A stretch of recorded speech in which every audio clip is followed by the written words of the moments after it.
Barter and trust.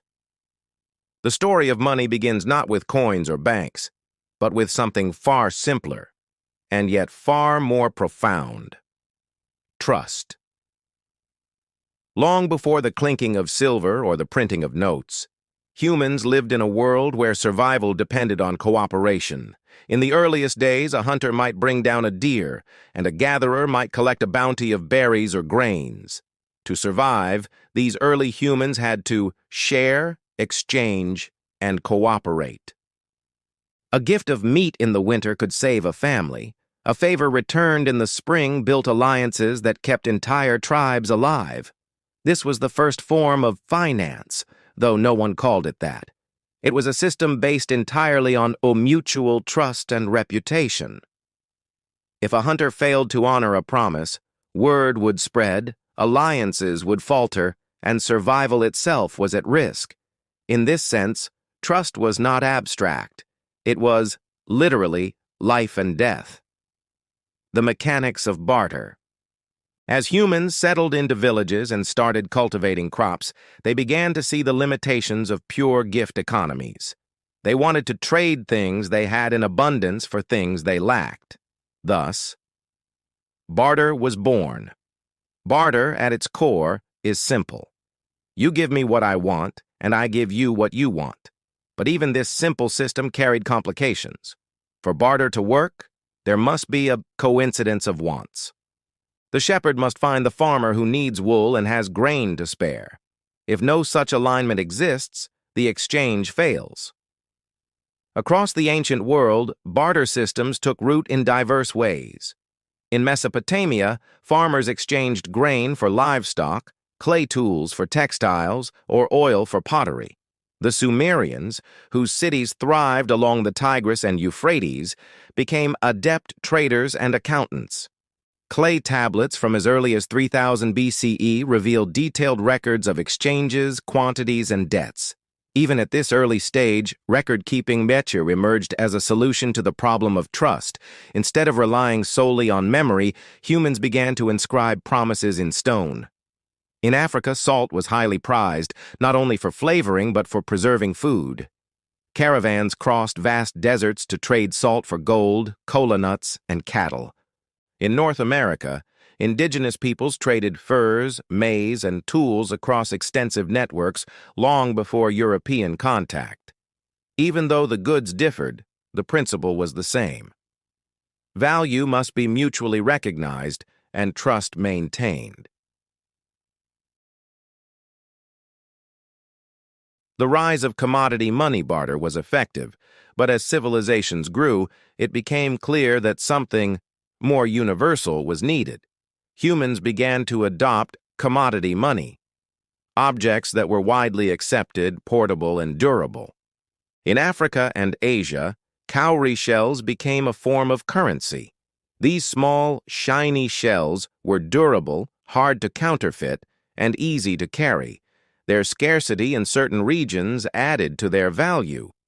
In Rome and other parts of the Mediterranean, salt was so prized that it was sometimes called white gold, forming the basis of payments to soldiers, a practice that gave rise to the word salary, derived from salarium, or payment in salt.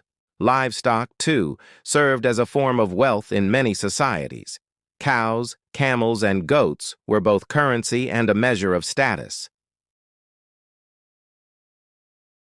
What made these commodities revolutionary was that their value was agreed upon socially, not just individually.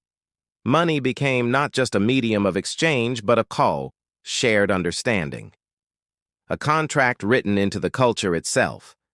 In this way, commodity money laid the foundation for abstract financial systems, even before coins or paper existed. The social role of money. Early money was never just about trade. It was a social glue. Exchanges were embedded in rituals, religion, and hierarchy. Bride prices, dowries, and offerings to gods were all forms of economic exchange that reinforced trust and social bonds. To participate in these systems was to signal reliability, honor, and membership in a community. Gift economies persisted alongside barter and commodity money. A hunter who gave generously to the tribe gained prestige, protection, and influence. In many ways, early finance was moral as well as economic. Wealth was measured not only in goods, but in reputation and honor. Money was a tool to bind communities together, creating networks of reciprocity that allowed societies to scale. Early record-keeping and ledgers. As trade expanded, trust alone became insufficient. People needed a way to scale trust beyond immediate relationships. This necessity birthed the earliest forms of accounting. In Mesopotamia, temples acted as the first banks, storing grain, silver, and other valuables. Clay tablets documented who owed what, when, and to whom. Farmers' deposits of grain became loans for merchants, and records ensured that obligations were honored. These ledgers were the first digital-like systems of the ancient world, encoding trust into tangible forms that could be verified by the community. Writing itself evolved partly to serve economic needs. Symbols, numbers, and scripts allowed humans to track, manage, and expand commerce far beyond what memory alone could achieve. Trust was no longer entirely personal. It could now be institutionalized.